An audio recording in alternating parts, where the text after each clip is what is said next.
Actually I am not that judgemental. হ্যাঁ, আমি যার চয়েস রেসপেক্ট করি। যে যেভাবে যেখানে যেতে চায়। এখন তারা আসলে কিভাবে গিয়েছে এটা আমি জানি না। সবাই পিক করে গিয়েছে নাকি না পিক করে গিয়েছে সেটাও আমি বলতে পারব না। হয়তো অনেকে এমন আছে। যেরকম ধরেন আমার কাছে এখন অনেক ভালো অফার আসলো। বড় অফার আসলো হুইচ ইজ ক্লিন। আমি লাইফে একটা বিলবোর্ডের কাজ করেছি। যেটা আমার খুব ক্লোজ একটা ভাইয়া আমাকে দিয়েছিলেন। উনি অনেক ভালো একজন মানুষ।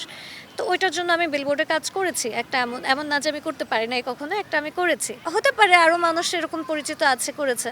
বাট সব জায়গায় আমি ওটা পারিনি। অনেক বড় জায়গায় ওটা আমি করতে পারিনি। অনেক বড় ব্র্যান্ডের সাথে আমি ওটা করতে পারিনি। সেটা হয়তো আমার এক্সপেরিয়েন্স। বাট সবার এক্সপেরিয়েন্স আমার মতো হবে এমনও মানে এক্সপেক্টেড না।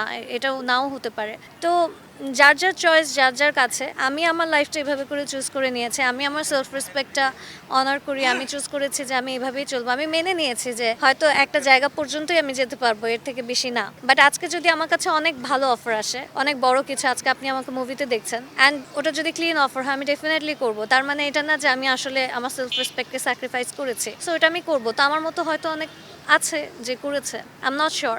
বাট এমন অনেক আছে যারা করে না। তাদেরকে আসলে আমার বলার কিছু না, বিকজ ইটস দেয়ার চয়েস।